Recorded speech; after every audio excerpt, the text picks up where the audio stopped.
I was reared in a Dublin street where the loyal drums did beat, and the English loving feet tramped all over us.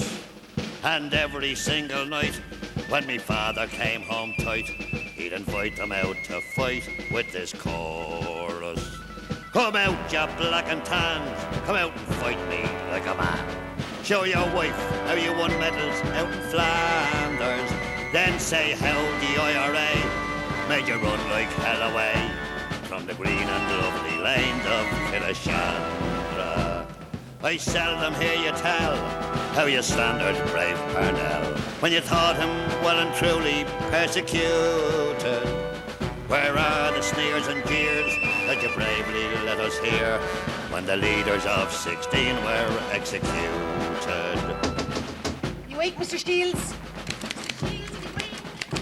This is a nice 9 o'clock. Do you know what time it is? Yes! Why don't you get up then? Not have the house turned into a bedlam. All right.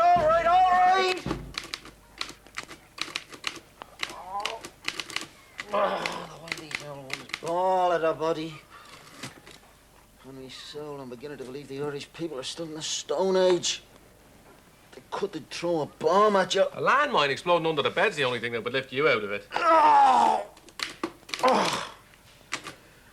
I was fast in the arms of Morpheus. He was one of the infernal deities. Son of Somnus, wasn't he?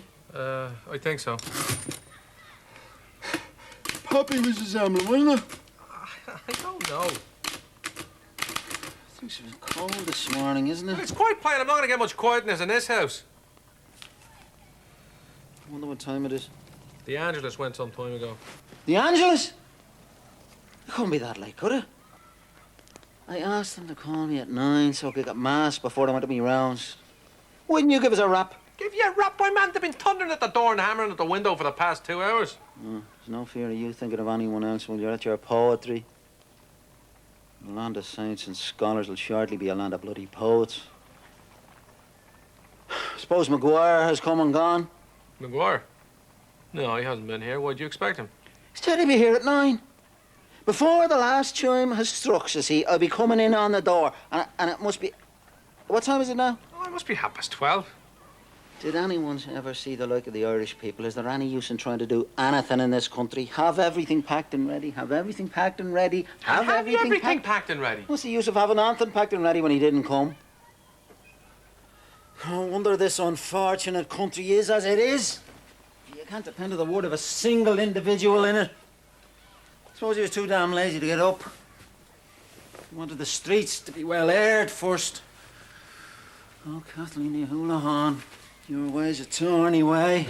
Me, alas, pain ever, forever. That's from Shelley's Prometheus Unbound. Could never agree with Shelley.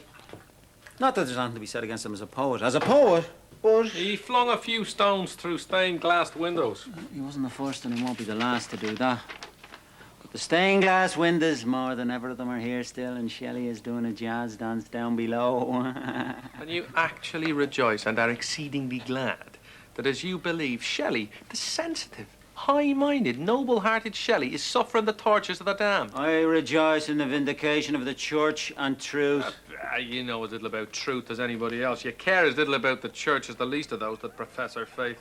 Your religion simply the state of being afraid that God will torture your soul in the next world, as you're afraid the black and tans will torture your body in this. Go on, me boy, I'll have a right laugh at you when both of us are dead. Now, you're welcome to laugh as much as you like at me when both of us are dead. Don't think I need to wash myself this morning. Do I look all right? You're all right.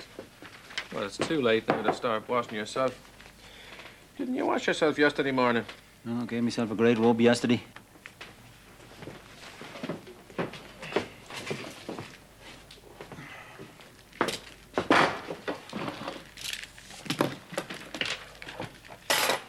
You can bring out some of the braces, too.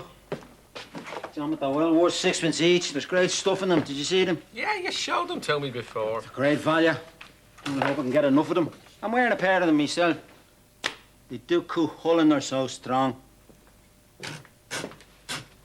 Now, dozen in each of these parcels. 3, 6, no. Tell me there's only 11 in this one. Better try another. 3, 6. My God, there's only 11 in this one too. And one of them bent.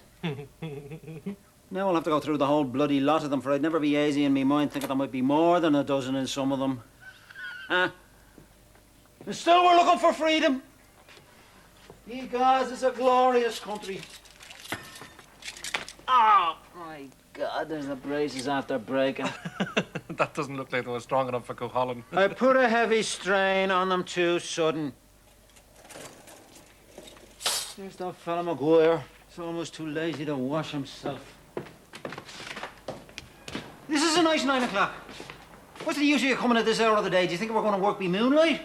If you weren't going to come at 9, couldn't you say you weren't going to come at 9? Keep your hair on. I just blew in to tell you that I couldn't go today at all. I have to go to Noxydan. Noxydan? What in the name of God can we bring into the Noxydan? Business. Business. I'm going out to catch butterflies. Look, if you want to make a cod of anybody, make a cod of somebody else. Don't be trying to make a cod of me. Here I've had everything packed and ready for hours. You were to be here at 9, you wait till just 1 o'clock to come rushing in like a mad bull to say you have to go to Noxydan. Can't you leave Noxydan till tomorrow? Can't be dead. Can't be dead, Seamus. If I waited till tomorrow, all the butterflies might be dead. I'll leave this bag here to this evening.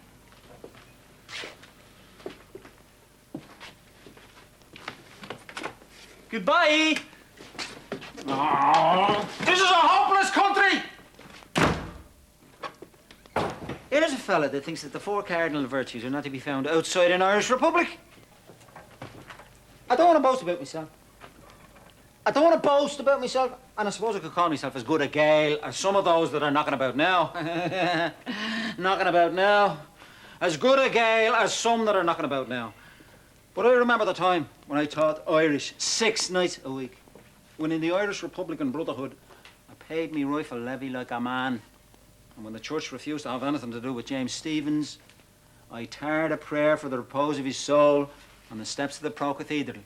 Now, after all me work for Dark Rosaleen, the only answer you can get from a roaring Republican to a simple question is goodbye. What in the name of God can we bring him to Noxydan? Well, hadn't you better run out and ask him? Oh, that's right. Make a joke about it. That's the Irish people all over. They treat a joke as a serious thing and a serious thing as a joke. On me soul, I'm beginning to believe that the Irish people aren't, never were, and never will be fit for self-government. They made Balor of the evil eye King of Ireland, and so signs on it. There's neither conscience nor honesty from one end of the country to the other. Well, I hope he'll have a happy day in Noxydan. Who's that? Who's that? Who's there? Damn it, man. Can't you go and see?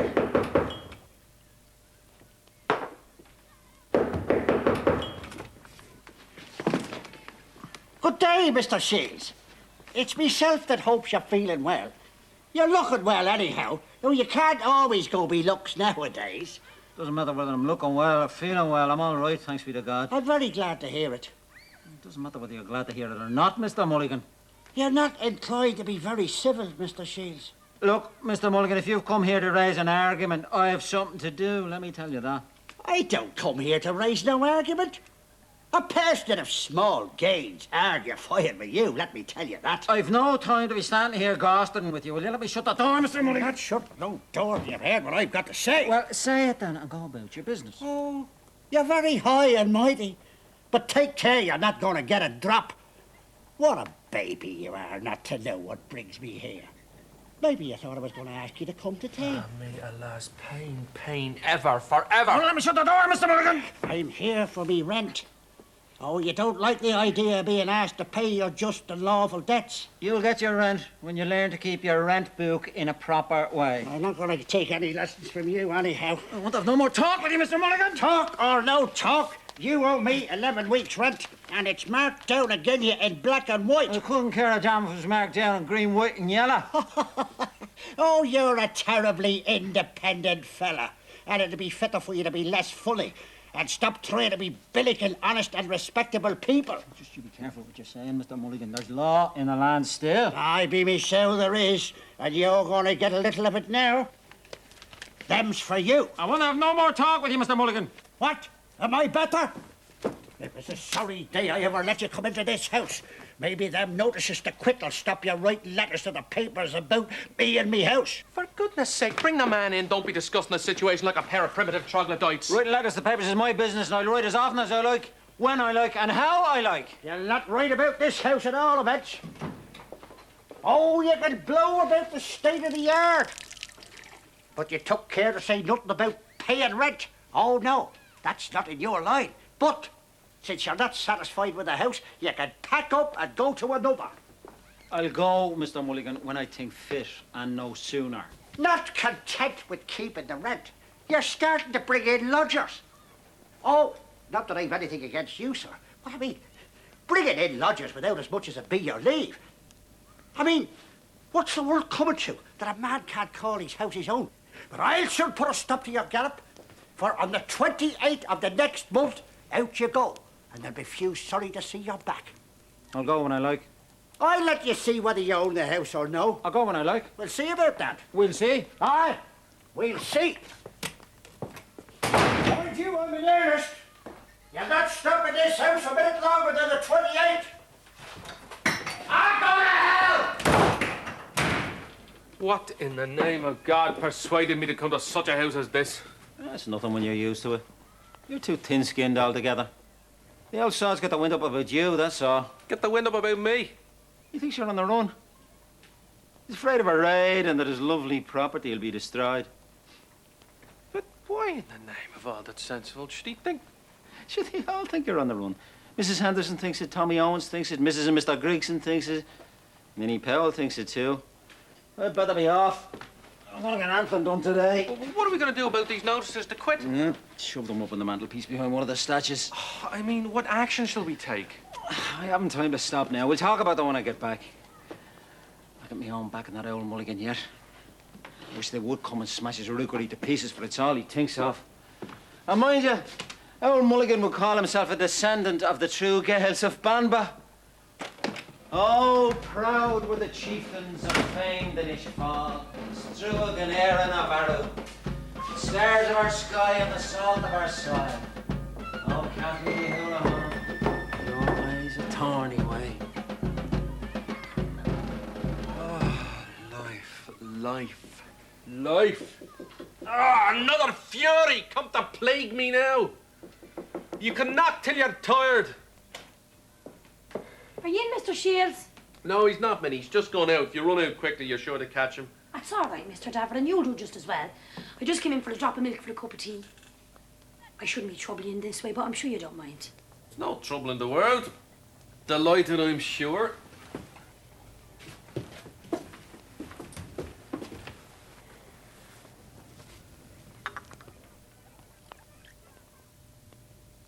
There, will you have enough? Oh, plenty. Lashins. Thanks. Are you all alone all the day, Mr. Daverin? No, indeed. I wish to God I was. Oh, it's not good for you then. I don't know how you'd like to be by yourself. I couldn't stick it long. No? No, indeed. There's nothing I'm more fond of than a hoolie. I was at one last Sunday. I danced rings without me. Tommy Owens is dead. You know Tommy Owens, don't you? I can't say I do. Do you not? Little fella lives with his mother and the two pair back. Oh, he's a gorgeous melodeon player. A gifted son of Orpheus, eh? You said it, Mr. Daverin. The son of poor old Batty Owens. A wee shy Donny bit of a man. Never sober. Always talking politics.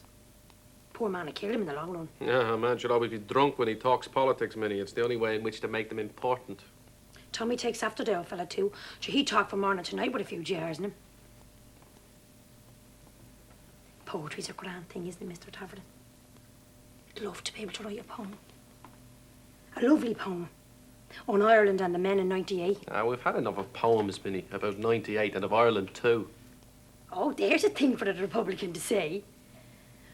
But I know what you mean. It's time to give up the writing and take to the gun. What's Mr. Shields doing with the old weeds? Those aren't shields, they're mine. Wild flowers is a kindlier name for them, Minnie, than weeds. These are wild violets. This is an arum maculatum, or wake robin. And these are celandine, very beautiful flower, related to the buttercup. One day, when morn's half-opened eyes were bright with spring sunshine, my hand was clasped in yours, dear love, and yours was clasped in mine. We bowed as worshippers before the golden celandine. Oh, aren't they lovely? And isn't the poem lovely too? I wonder now who she was. She who? Why, oh, be the way you don't know. No, I'm sure I don't know. It doesn't matter. Anyway, that's your own business. Suppose I don't know her. No, I know who. Hers whose hand was clasped in yours and yours that was clasped in hers. Oh, that? Well, that was simply a poem I quoted about the celandine that might apply to any girl. Well, to you, for instance. But you have a sweetheart all the same, haven't you, Mr. Davern? Aye, no, not one, Minnie. Ah, no. You can tell that to someone else. Aren't you a poet? And aren't all the girls fond of poets? Well, that may be, but all the poets aren't fond of girls. Are you fond of them, Mr. Davern? Of course I like girls, Minnie, especially girls that can add to their charms by the way in which they dress.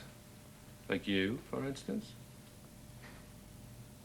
Now you're down for codding me, Mr. Davern. No, really, I am not. You are a very charming little girl indeed.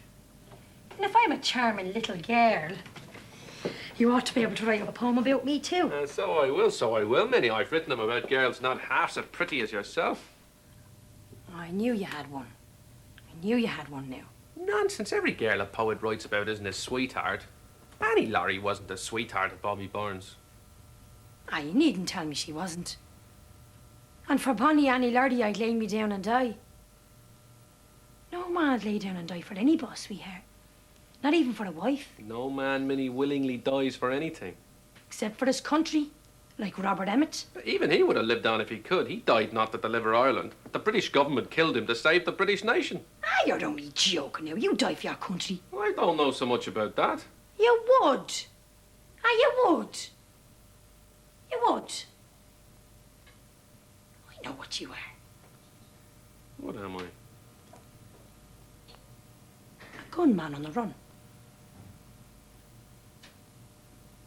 Maybe I am and maybe I'm not. Oh, I know. Oh, I know.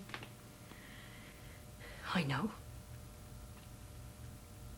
Do you never be afraid? Afraid? Afraid of what? Why, the ambushes, of course. I'm out of a tremble when I hear the shot go off. What must it be like in the middle of the firing? Well, I'll admit one does be a little nervous at first, but a fella gets used to it after a bit. Till at last a gunman throws a bomb as carelessly as a schoolboy throws a snowball. I wish it was all over all the same. You take care of yourself, won't you? Won't you, Donald? I mean, Mr. Davern. Ah, call me Donald, Minnie. We're friends. We're great friends now. Go on, Minnie, call me Donald. Let me hear you say Donald. This place badly needs a tidying. Donald. There now, you satisfied? But it really does. It's in an awful state. Tomorrow's a half day. I'll come in and straighten it up a bit then. No, you're far too pretty for that kind of work. Besides, the people of the house are sure they start talking about you. And do you think Minnie Powell cares whether they talk or no? She's had to push her way through life without the help of anyone up to this, and she's not going to stop to ask her leave to do what she wants to do now. My soul within art thou, Minnie. A pioneer in action, as I am a pioneer in thought. The two powers that shall grasp the sorry scheme of things entire and mould life nearer to the heart's desire. Oh, lovely little Minnie, and brave as well. Brave little Minnie, and lovely as well. I say nothing, honest. Thought you was learning to type right. Mr. Daverton teaching you. I seen nothing else, so help me God. You'd be hard put to it if you minded what you saw, Tommy Owens. Right, Minnie. Tommy Owens has a heart. Evening, Mr. Daverton. Don't mind me coming in. I'm Tommy Owens. Live up in the 2-pair back. Working in Ross and Walpole's. Mr. Shields knows me well. You needn't be afraid of me, Mr. Daverton. Why should I be afraid of you, Mr. Owens, or of anybody else? Why should you indeed? We're all friends here. Mr. Shields knows me well. All you've got to say is, do you know Tommy Owens? And he'll tell you what sort of a man Tommy Owens is. There's no flies on Tommy, got me? For goodness sake, Tommy, don't be keeping Mr. Daverton now. He's enough burdens on him already. Not a word, Minnie, not a word. Mr. Daverton understands me well, as man to man. It's up the Republic all the time, eh, Mr. Daverton? I know nothing about the Republic. I've no connection with the politics of the day. I don't wish to have any connection. You needn't say no more. A nod's as good as a wink to a blind horse. You've no meddling or making with it, good, bad, or indifferent, pro nor con. I know it, and Minnie knows it. Give me your hand. 2 firm hands clasped together. Will all the power outbrave of the heartless English tyrant, the Saxon coward and knave. That's Tommy Owens' hand, Mr. Daverton. The hand of a man. A man. Mr. Shields knows me well. High upon the gallows tree stood the noble-hearted tree, the vengeful tyrants stricken in their bloom. But they met him face to face with the spirit of their race, and they went with souls undaunted to their doom. Tommy Owens, for goodness God sake. save Ireland, says the heroes. God save Ireland, says we all. Whether on the scaffold high or the battlefield we die. Oh, what matter when for errand dear we fall. Mr. Daverton, I'd die for Ireland. I know you would, Tommy. I know you would. I never got a chance. They never gave me a chance. But all the same, I'd be there if I was called on. Mr. Shields knows that. Ask Mr. Shields, Mr. Daverton. There's no necessity, Tommy. I know you're the right stuff if you got the chance. But remember that they also serve who only stand and wait. I'm bloody well tired of waiting. We're all tired of waiting. Why isn't every man in Ireland out with the IRA? Up with the barricades. Up with the barricades! It's now or never. Now and forever, as Sarsfield said at the Battle of Vinegar Hill. Up with the barricades! That's Tommy Owens. And a penny buys a whistle. And let them as thinks different and say different. What do you say, Mr. Daverton? I say, Tommy, you have to go up and get your dinner, for if you wait much longer, it won't be worth eating. Oh, damn the dinner! Who'd think of dinner and Ireland fighting to be free? Not Tommy Owens, anyhow. It's only the Englishman who's always thinking of his belly. Tommy Owens! Come along in, Mr. Gallagher. Mr. Daverton won't mind. It's him who can put you in the way of having your wrongs righted. Come on in, man. Don't be so shy. Mr. Daverton's one of ourselves. Stands for government of the people, with the people, by the people. Be as welcome as the flowers in May. Good evening, Mr. Daverton. Come on, Mr. Gallagher. And don't be a stranger. We're all friends here. Anything special to be done or particular advice asked, here's your man here. I'm very busy just now, Mrs. Henderson, so really... Don't be put out, Mr. Daverton. We won't keep you more than a few minutes. Oh. It's not in me or in Mr. Gallagher to spoil sport. Him and me was young once. Know what it's like to be strolling at night in the pale moonlight with your arms around one another. And I wouldn't take much to say that there's game in Mr. Gallagher still, for I have seen sometimes a dangerous cock in his eye. We won't keep you and Minnie long asunder. Here's the letter and all written. Now, Mr. Daverton, you must know that the... Oh, excuse me for not introducing him sooner. This is Mr. Gallagher, that lives in the front drawing room of number 55. As decent and honest, as quiet a man as you could meet in a day's walk. signs on it. It's them that'll be imposed upon. Read the letter, Mr. Gallagher. Read away, Mr. Gallagher. It will be attended to. Never fear. We know our own now, eh, Mr. Daverton? Hurry up now, Mr. Gallagher, and don't be keeping Mr. Daverton. Give him time, Minnie Powell. Give him time. You must know, in all fairity, Mr. Daverton, that the people living in the next room to Mr. Gallagher, or the back drawing room to be particular, am I right or am I wrong, Mr. Gallagher? You're right, Mrs. Henderson. Perfectly right indeed. That's the very identical Well, rule. Mr. Daverton, the people living in the back drawing room are to be more particular. The residents, that's the word that was written in the letter. Am I right or am I wrong, Mr. You're Gallagher? right, Mrs. Henderson. Perfectly accurate. That's the very identical Well, word. Mr. Daverton, the residents in the back drawing room, as I aforesaid, is nothing but a gang of tramps. Mr. Gallagher has tried to reason with them and make them behave themselves, which, in my opinion, they never will. However, that's only an opinion. It's not legal. And since then, they have made Mr. Gallagher's life a hell.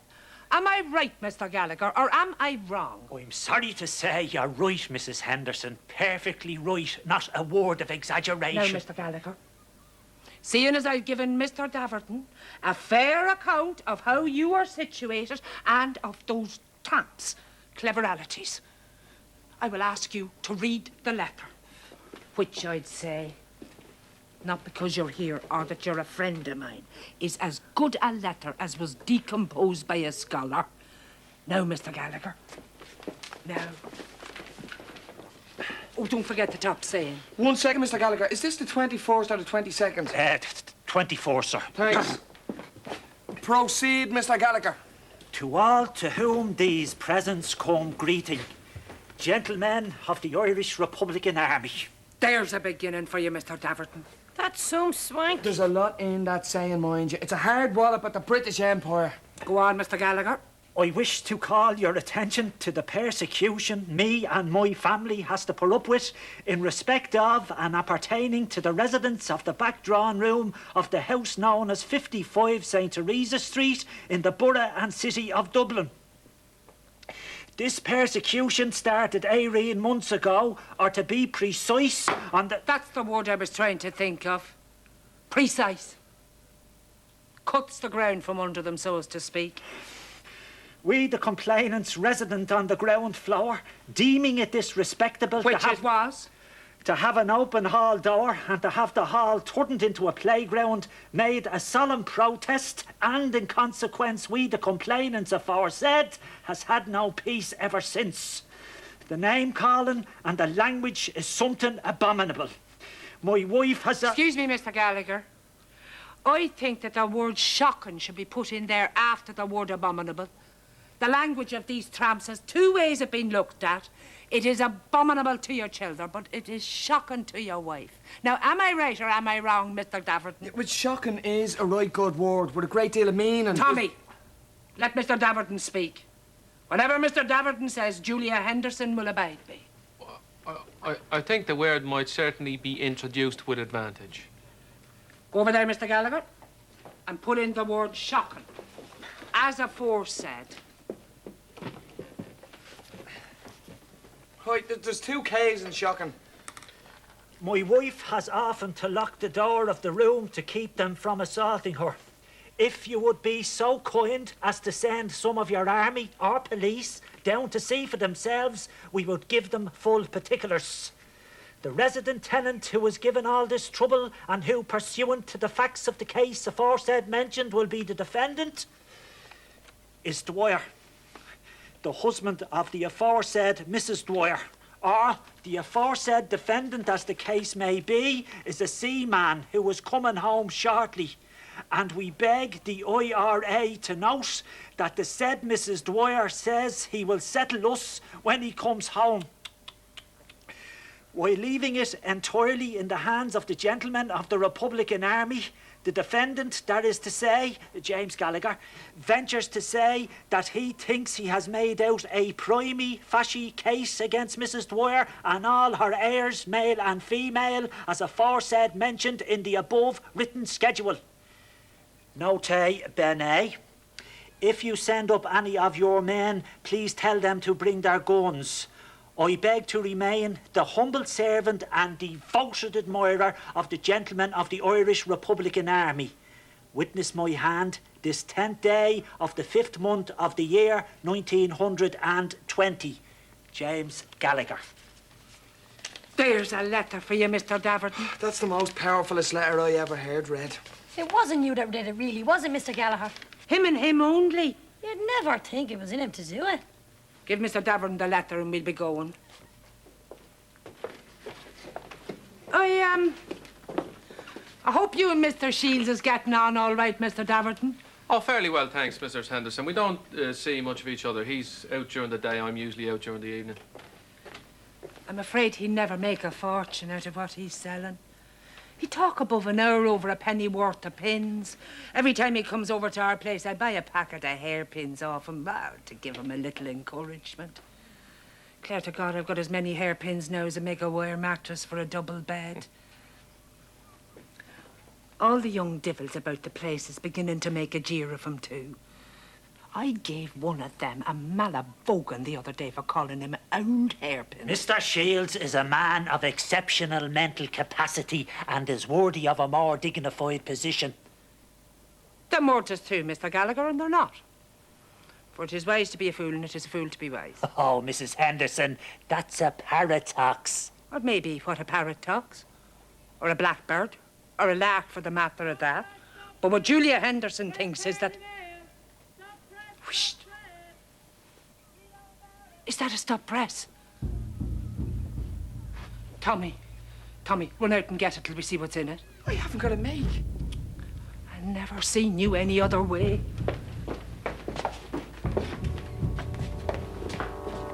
Is that a stop press, Mrs. Gregson? Yes. It's an ambush out near Knoxadan. That's the stuff to give them. Was anybody hurted? One poor man killed. Some chap named Maguire, the paper says. Well, what name did she say? Maguire. Did you know him, Mr. Daverton? No. I didn't know him. I didn't know him, Minnie. Wonder is it the Maguire that does be with Mr. Shields? Oh, no, not at all. Couldn't be. Well, we'd better be making a move. We've kept Mr. Daverton long enough. You'll find the letters in good hands. Mr. Daverton, sir, on behalf of myself, James Gallagher, and Winifred, Mrs. Gallagher, wife of the said James, I beg to offer, extend, and furnish our humble and hearty thanks for your benevolent goodness in interfering in the matter specified, particularated, and expanded upon in the letter mandamus or schedule as the case may be. And let me interpretate to you on behalf of myself and Winifred Gallagher that whenever you visit us, you will be supernally positive of 100,000 welcomes. There's a man for you, Mr. Daverton. You forgot to mention Biddy and Sean, his two children. Mr. Daverton knows himself, has them well trained. It'd make your heart thrill like an alarm clock to hear them singing Faith of Our Fathers or Wrap the Green Flag Round Me. Faith and fatherland, Mrs. Henderson. Faith and fatherland. Well, good day to you, Mr. Daverton. And God keep you and strengthen all the men that are fighting for Ireland's freedom.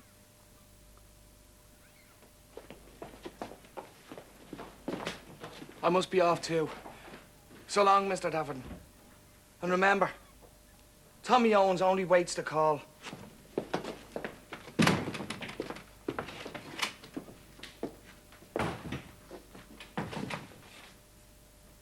Well, Minnie, we're by ourselves once more. Wouldn't that Tommy Owens give you the sick, only waiting to hear the call?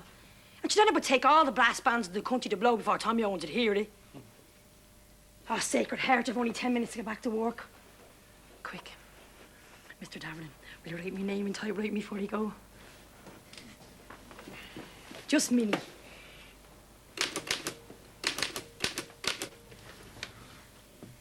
And now yours underneath. Just Donald.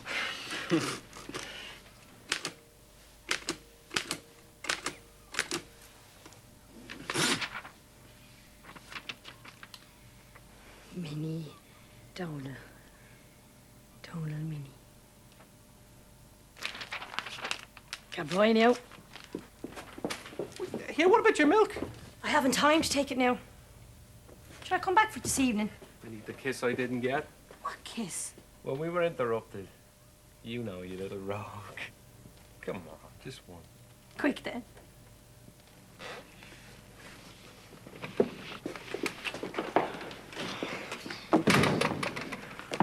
Minnie, Donal, Minnie. Very pretty, but very ignorant. A gunman on the run. Be careful, Donal Davern. But Minnie is attracted to the idea. And I'm attracted to Minnie. And what danger can there be in being the shadow of a gunman?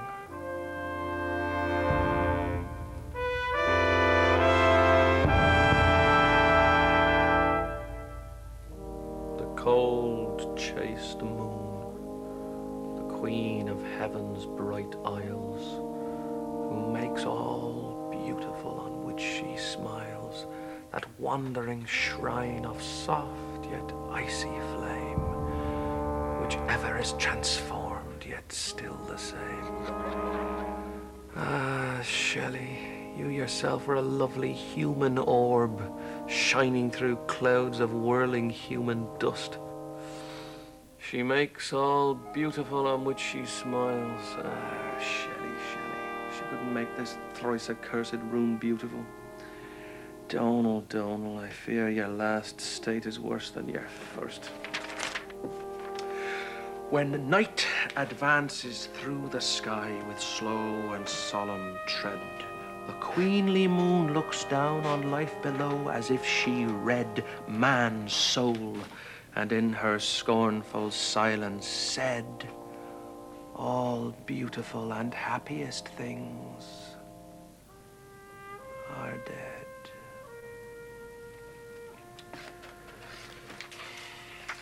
Donal? Donal, are you awake?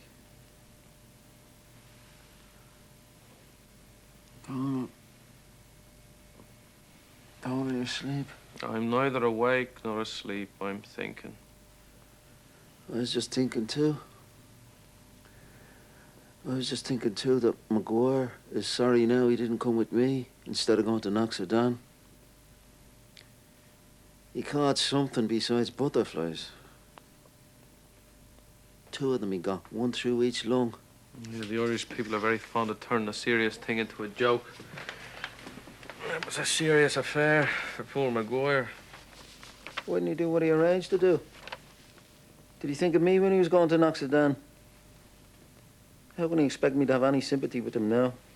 Well, you can hardly expect that now that he's dead. Oh, the Republicans will do a lot for him now. And how am I to get back the things he has belonging to me either? There's some of them in that bag over there, but that's not quarter of what he had. And I don't know where he was stopping, for he left his old digs a week or so ago. Oh, there's nothing to be said about my loss. I'm just saying dumb. Well, I hope there's nothing else in that bag besides thread and hairpins. Sure, what else would be in it? I can't sleep ever since they put on this damn curfew. A minute ago I thought I heard the old one standing at the door. They won't be satisfied till they bring a raid on the house. And they never begin to stand at the door till after curfew. You going to bed, Donal? No, I'm trying to finish this poem. If I was you, I'd give that game up. It doesn't pay a working man to write poetry. I don't profess to know much about poetry. I don't profess to know much about poetry. I don't know much about the pearly glint of the morning dew, or the damask sweetness of the rare wild rose, or the subtle greenness of the serpent's eye. But I think a poet's claim to greatness depends on his power to put passion into the common people. Aye, passion to hell for his destruction. The people. Damn the people. They live in the abyss. The poet lives on the mountaintop. To them, the might of design is a 3-bedroomed house or a capacious bed. To them, beauty is for sale in a butcher's shop. To the people, the end of life is the life created for them. To the poet, the end of life is the life he creates for himself. The poet ever strives to save the people. The people ever strive to destroy the poet. The people... What's that? Is that the tapping again? Tapping. It's the second night I heard that tapping. I believe it bodes no good to me. Yeah. Did you hear it again? A quiet, steady, mysterious tapping on the wall. I hear no tapping. It'd be better for me if you did. It's a sure sign of death where nobody hears it but myself. Death? What the devil are you talking about, man? I don't like it at all. There's always something like that heard when one of our family dies. I don't know about that. I know there's a hell of a lot heard when one of your family lives. Oh, God between us and all harm. Thank God I'm where I ought to be, in bed. It's always best to be in your proper place when such things happen. It's like good heart! There it is again! Did you not hear it now? For God's sake, go asleep. Do you believe in nothing? I don't believe in tapping! Wait! Stop now. I'll try and go to sleep for fear to begin again. Oh, I do, and if it does, I'll be sure to waken you up.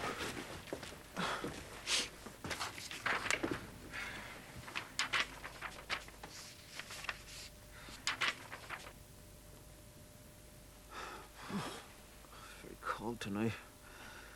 You feel cold? I thought you were going asleep. Bloody cold won't let me. What a pair of pajamas on you. Do you ever wear pajamas, Donald? No. What kind of stuff is in them? Oh, it depends on the climate. In India, silk. In Italy, satin.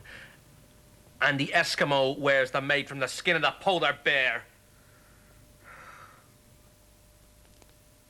If you take my advice, you get into bed. That poem's beginning to get in your nerves. Right, I'm going to bed now so you can shut up.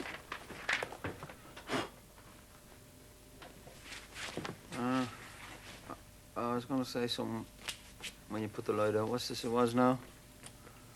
Hi. When I was coming in this evening, I saw Minnie Powell going out. If I was you, I wouldn't have that one coming in here. She comes in. I don't bring her in, do I? The old ones will be talking, and once they start, you never know how it'll end. Surely a man that has read Shelley couldn't be interested in an ignorant little bitch that thinks about nothing but foxtrots, jazz, dances, picture theatres, and dress. Well, right glad I am that she thinks of dress, for she thinks of it in the right way and makes herself a pleasant picture to the eye. Education's been wasted on many persons, teaching them to talk only and leaving with them all their primitive instincts. Had poor Minnie received an education, she'd have been an artist. She's certainly a pretty girl. I'm sure she's a good girl. I believe she's a brave girl. A Helena Troy, come to live in a tenement. You think a lot about her simply because she thinks a lot about you. And she thinks a lot about you because she looks upon you as a hero, kind of parrot. She'd give the world and all to be gadding about with a gunman. And what ecstasy it'd give her if after a while you were shot or hanged. She could go around then like a good many more singing, I do not mourn me darling lost, for he fell in his jacket green. And then, for a year and a day, all round her hat, she'd wear a tri-coloured ribbon, oh, till she'd pick up and marry someone else. Possibly a British Tommy with a Mons star. As for being brave, it's easy to be that when there's no cause for cowardice. I wouldn't care to have my life dependent on brave little Minnie Powell. She wouldn't sacrifice a jazz dance to save it. That's enough about Minnie Powell. I'm afraid I'll soon have to be on the run out of this house, too. It's becoming painfully obvious there's no peace to be found here. This house is all right. Pardon the children, it does be quiet enough. When the children in the last house you were into? Aye, 10. And they were all over 40. Everything's very quiet now. Wonder what time it is. The village cock hath twice done salutation to the morn. Shakespeare. Richard III, Act 5, Scene 3. As Radcliffe said that to Richard just before the Battle of Bosworth.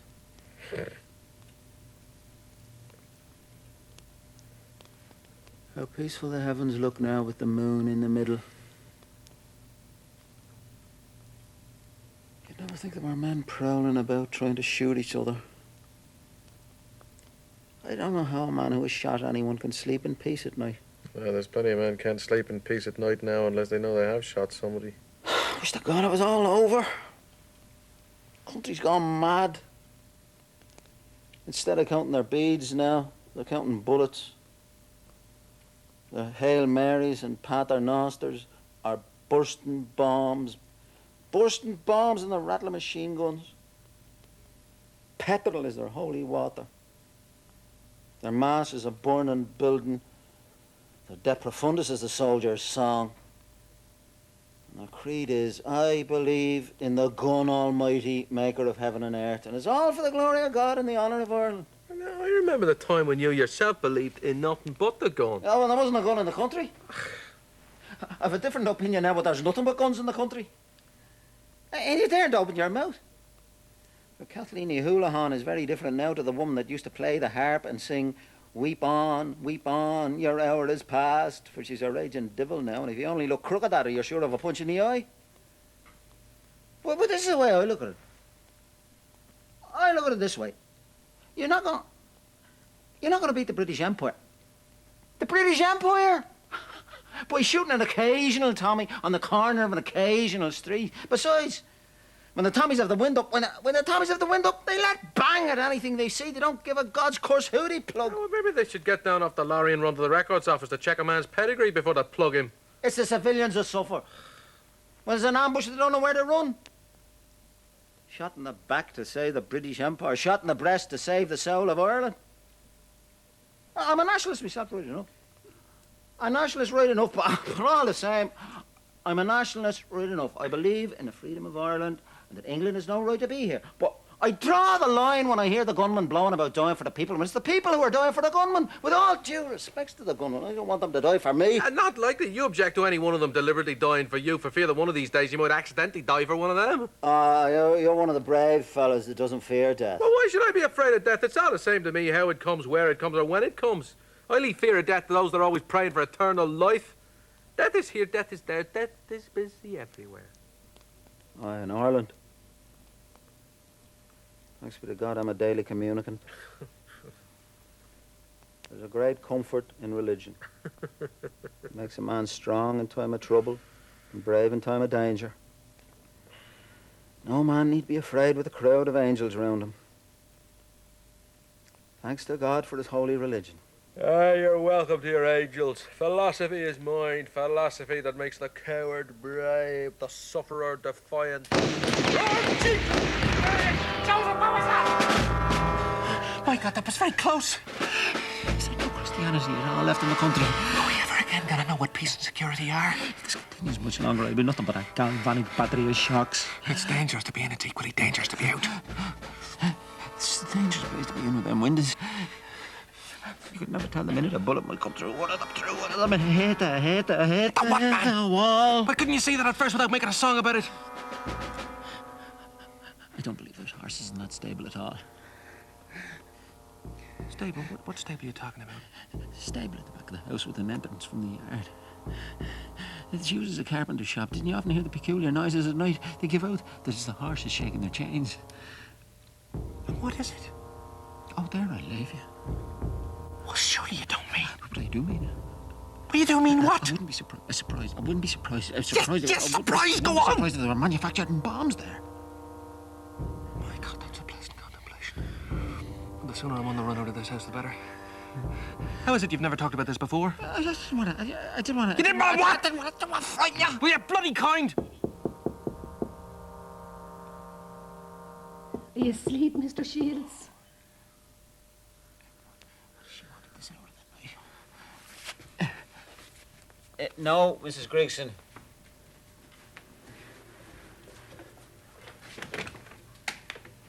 What is it?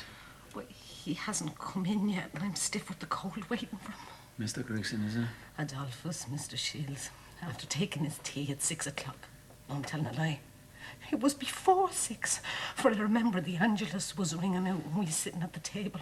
Well, after taking his tea, he went out for a breath of fresh air, and I haven't seen sign or light of him since. I declare to God, me heart's up in me mouth thinking he might be shot by the Black and Tans. It'll be all right, Mrs. Grigson. You have to go to bed and rest yourself. It's always the worst that comes into our body's mind. Go to bed, Mrs. Grigson. You catch your death of cold. I'm afraid to go to bed, Mr. Shields. For I'm always in dread that some night or other when he has a sup taken, he'll fall down the kitchen stairs and break his neck. Now, not that I'd be any the worse if anything did happen to him, for you know the sort he is, Mr. Shields. He has me heart broke. Don't be downhearted, Mrs. Grigson. He may take a thought one of these days and turn over a new leaf. Ah, sorry, new leaf Adolphus will ever turn over. He's too far gone in the horns for that now. Sure, no one would mind him taking a pint or two if he'd stop at that, but he won't. Nothing could fill him with beer. And when he's taken more, he'll always say, here's the first today. Christ, is she going to stop talking there all the night? She'll hear you. Right enough, the man is the poor woman's heart broke. Well, because he has her heart broken, she's got the privilege of breaking everybody else's. Mr. Shields, Yes? do the insurance companies pay if a man is shot after curfew? Well, no, that's the thing I couldn't say, Mrs. Grigson. Isn't he a terrible man to be taking such risks and not knowing what'll happen to him?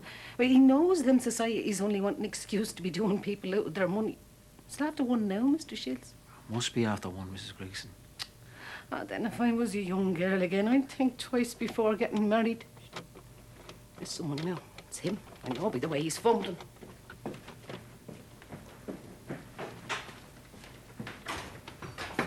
No, Dolphy, dear, mind yourself. I'm all right. Do you see anything wrong with me? Of course you're all right, dear. There's no one minding you. Minding me, is it? Minding me? Hey, you want to be a good thing that it mind me, hmm? There's a man here. A man. Afraid of nothing. Not in this bloody house, anyway. Come on downstairs, Dolphy, dear. Sure, there's not one in the house that'd say a word to you. Say a word to me, is it? Say a word to me? Hey, it want to be a good thing that I say anything to Adolphus Grigson. Is there anybody who wants to say anything to Grigson? If there is, he's here. A man, too, and there's no blotting it out. A man. You'll wake everybody in the house. Can't you speak quiet? What do I care for anybody in the house? Are they keeping me? Hmm? Are they giving me anything? No, well, they're keeping Grigson. It'll be time enough for them to talk. I can tell them that Grigson wasn't born in a bottle. Why do you talk like that, dear? We all know you weren't born in a bottle. There's some in this house thinks that Grigson was born in a bottle. Yeah, a most appropriate place for him to be born in. Come on downstairs, Dolphy, dear. You can talk about them in the morning. I talk about them now, yeah? You think I'm afraid of them? Adolphus Grigson's afraid of nothing. Creeping or walking. Is there anybody in this house thinks he's fit to take a fall out of Adolphus Grigson? If there is, he's here. A man, too. And they'll find that Grigson's no soft thing. Oh, me, alas, pain ever, forever. Dolphy, dear, Mr. Davern wants to go to bed. She's suddenly terribly anxious about poor Mr. Davern all of a sudden. Now, look. Davern. He's a man. Leave it there, mate. Now, you needn't be afraid of Adolphus Grigson, for there never was a drop of informer's blood in the whole family of the Grigsons. Now, I don't know what you are or what you think, but you're a man, not like some of the gougers in this house that'd hang you. I'm not referring to you, Mr. Shields. Oh, you're not deluding to Mr. Shields. No, I know that, Mr. Grigson. Go on down now with Mrs. Grigson and have a sleep. I tie myself to no woman's apron strings. Now, I know how to keep Mrs. Grigson in her place. I have the authority of the Bible for that. I know the Bible from cover to cover, Mr. Davern. And that's more than some in this house could say. Huh? And what does the Bible say about woman? It says the woman shall be subject to her husband. And I will see to it that Mrs. Grigson keeps the teaching of the Holy Book in the letter and in the spirit. Now, if If you're ever in trouble, Mr. Davern, and Gregson can help you, I'm your man. Have you me? I have you, Mr. Gregson. I have you. Yeah, right. Now, you see, I'm an Orangeman. I'm an Orangeman, and I'm not ashamed of it, and I'm not afraid of it. But I can feel for a true man all the same, all right? Huh? Have you got me, Mr. Shields? Oh, I know you well, Mr. Gregson. Sure, many a true Irishman was a Protestant. Tone, Emmett, and Parnell. Yeah, right. Yeah, man, you know, I'm not saying as I agree with them you've mentioned, for the Bible forbids it. And Adolphus Gregson will always abide by the Bible. Fear God and honor the king. That's written in Holy Scripture now, and there's no blotting it out. But here, Mr. Davern, have a wee drink, just to show that there's no coolness. No, Mr. Gregson, it's too late now to take anything. Go on down with Mrs. Gregson, we can have a chat in the morning. You sure you won't have a drop? I'm quite sure, thanks very much. Here's the first today. Here's to all true men, even if they were born in a bottle. Here's to King William, to the Battle of the Boyne, to the Hobart Black Chapter. Oh, that's my lodge, Mr. Davern. And to the Orange Lily-O. Oh, did you go to see the show? It's Rose and Piccadilly-O. To feast your eyes and view the prize won by the Orange Lily-O. Holy God, isn't this terrible? Hey ho, the Lily-O, the royal Lily-O. To feast your eyes and